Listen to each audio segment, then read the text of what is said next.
There's new technology. So what do you think we should say?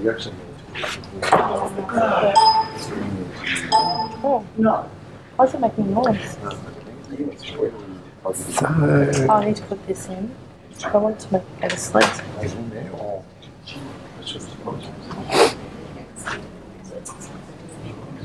how you going? Good. Oh, we have one that looks very similar to that. Is that? Where's the report? Do we have to give you a report? Do you want the report now? No. You can't.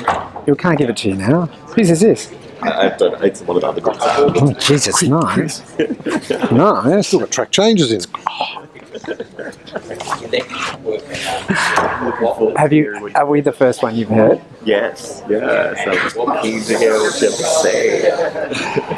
So we. So you can sit on this side, or do you would you go over there, or I'm happy to sit on either side. lights? Come on, dude. What about, I thought you were a child actor. Yeah, we're not quite sure where he's sitting.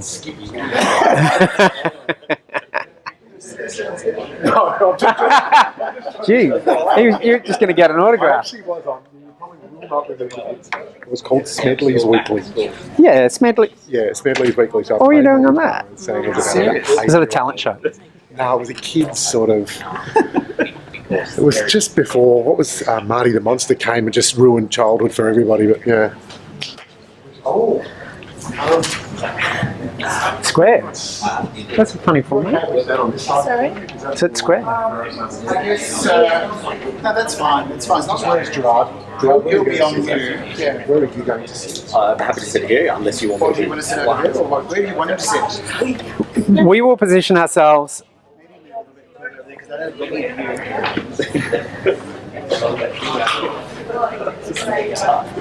So, we'll stand over there.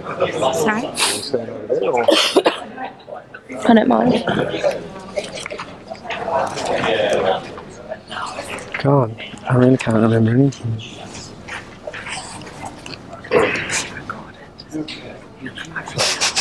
Oh, been swearing.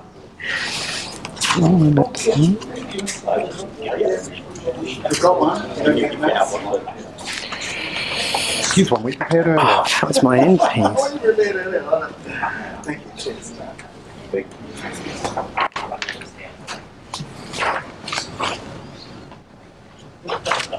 Sorry? So where we are sent. Wherever you like. We're taking your lead. Here's your slide. Hands behind your back, hands in your pockets. Hands in the pocket. Hand behind your back. There we go. Strike a button. Okay. Welcome everybody. We're here today to talk to you about El Pinto Furniture for Life. My name's Julie, this is Jeremy and Paul, and our fourth member Anna is in the process of moving to Singapore, so we weren't sure she was going to be able to make it, so we've prepared our pitch without her and she's kindly allowed us to present her good work on her behalf as part of our team, but Anna has actually been able to sneak in, so thanks Anna.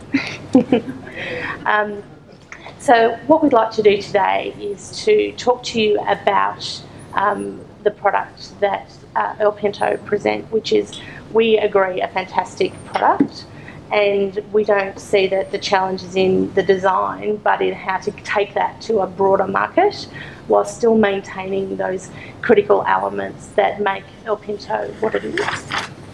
So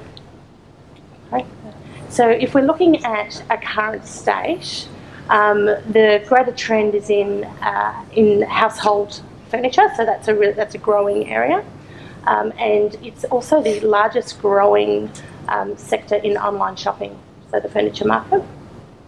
And I think the three key elements that speak to the brand of El Pinto is that there's a story to tell, and I'll never forget the moment that we were sort of going, oh yeah, it's a chair, it's $2,000, but when Gerard actually stood there and, Gerard told us about the manufacturing process and the chair and showed us its qualities, that really made that was a big part of what the chair was, and we think that that's really critical. The other element that differentiates El Pinto from other products, furniture products, is its sustainability. And the artisanal craftsmanship. So they've got a beautiful blend of using modern technology and an artisanal handcrafted work. So for us, it's about getting this story to a wider market to help sustain and grow the El Pinto brand. Okay, so we see these as your people. We've done a lot of research into who might be your target market. Everybody buys furniture. It's one of those basic human needs.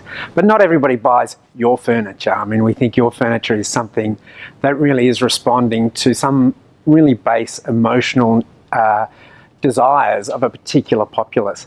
And I think you're in a really perfect time, Gerard, because we're seeing this new kind of consumer entering the market. And this consumer is the aspirational consumer. 39% of the world's consumers fit into this category. In Australia, it's 41%. These people are at the nexus of retail, shopping. They love style, they love materialism, but they've got a real deep social conscience and they want to respond to brands that reflect that. So they're really powerful advocates for brands that have elements such as environmental sustainability, but really the ethical side of what you told us is really important to you. The other thing about, I guess, the aspirational consumer is that they're online. These people, 50% of these people are looking online before they step into a shop. So they're researching, they're talking to their friends online about products that they might want to engage with. So we really see that the digital presence going forward is going to be really critical for you. Aspirational customers, 40% of the market is very big. We can then segment it by, I guess, economic capacity. Your price point is not cheap. It's part of what you are. It's part of what makes your brand a luxury brand, is because people have to make a really definitive statement about buying your work. And then we can also look at a lifestyle. It's probably not, or a life cycle. So it's not for the young independent, it's for more established people. We think your target market is probably around 40 years old. They're design literate, they're environmentally conscious, and they're out there and they're very close to where you are. So we think you've got a really great opportunity to take on this target market. We did some serious customer journey mapping about what your customers' experience is like engaging with your brand, and that's where we're hitting some bumps. So we think that there's some serious disconnects between your brand promise and the customer experience, especially coming from a digital environment, but also at the Atelier, which we love. We love the Atelier, but it doesn't necessarily showcase your work as well as it could. So that's, I guess, the problem that we're going to solve for you today. Interestingly, we took greatly from our first introduction to you, and I guess for me personally, Gerard, was learning around the experience that the customer goes through and connecting with the piece of furniture that, in effect, you're probably going to design for them and them only. So we saw that in very much a three-stage process. The first was you really engage with the customer. What is it the customer really wants from the piece of furniture? So let's engage them in the brand strategy that we need to do for you. The second part was, well, as that piece of furniture is crafted and created and eventually will end up in your home or in your office, there's that experience piece or that experiential piece that they also connect with. So then we've built that into our program as well. And then finally, we've learned that the piece then evolves to become not just a piece of furniture that may reside in the home, but it becomes a talking piece. It becomes something that the customer connects with and is quite proud of. So our marketing program for you is very much built on those three pillars. Let's engage with your customers so that we can build that brand experience for them. It helps evolve your business into being, hopefully, an international recognised leader in that design furniture space. The first piece, let's talk about that engagement. And we're starting here really importantly because for us, we see this very much to be the foundation of what the rest of the marketing plan and the strategy will be. If we don't get that foundation right, it's like building a house and starting with the roof. For us, it's really making sure that we get story together, and that's all about developing the story and then being able to tell that story to that wider target market that Jeremy was talking about. What we do recognise, though, is that we're not experts in furniture design, and you're probably not expert in digital marketing strategies. So we strongly encourage that you engage an expert into your business to help you build that story, build that narrative.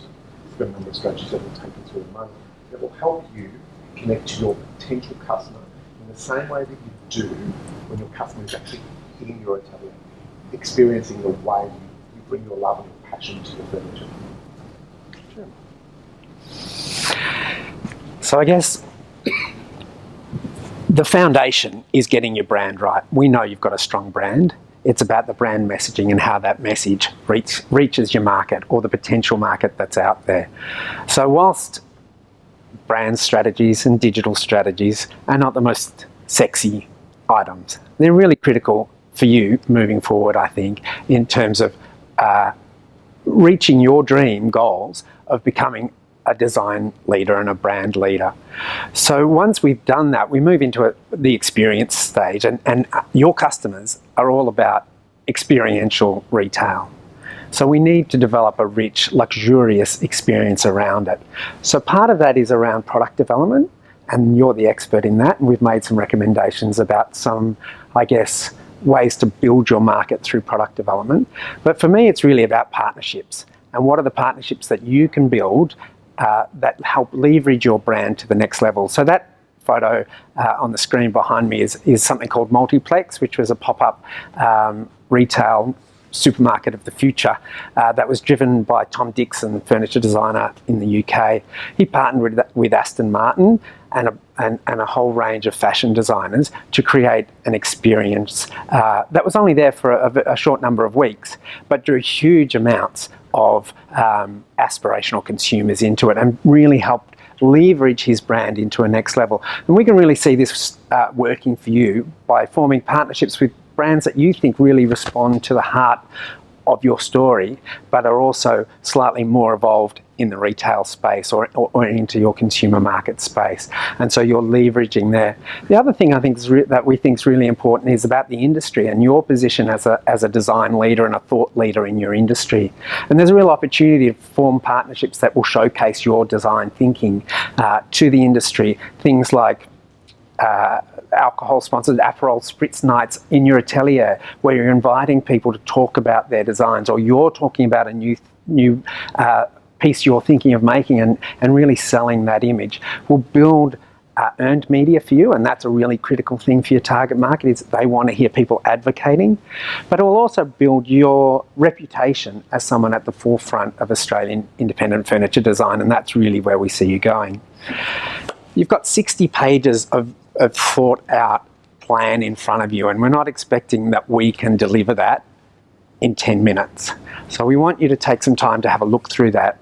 But firstly, or lastly, I think we just want to thank you for allowing us an insight into your world. It's a world of passion, and it's a world of beauty and beautiful design, and it's been a real eye-opener for us. So it's been a real pleasure for us to be able to enter your space. So thank you for that. We know that the 3 steps in that strategy will take you where you want to go, and we really hope you'll go with it. Thanks. Thank you.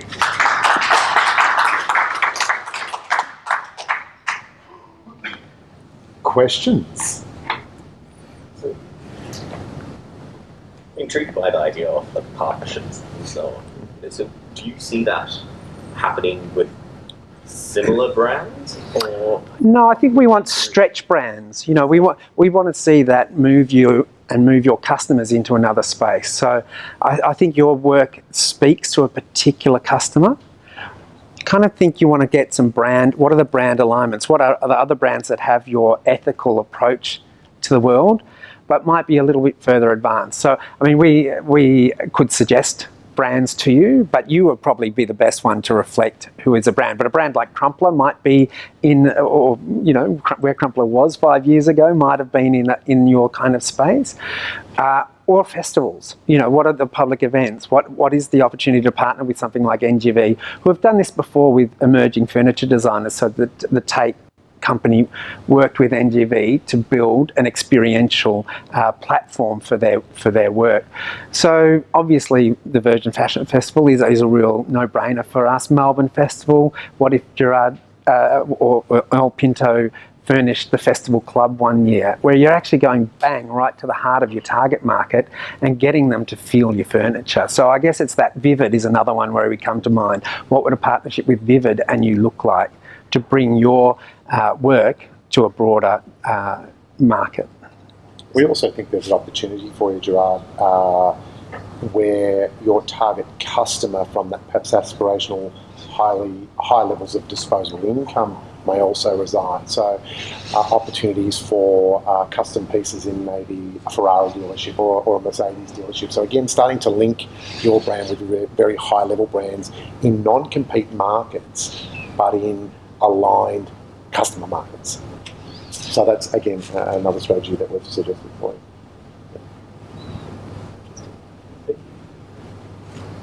Okay, fabulous. Thank you very much. Thank you.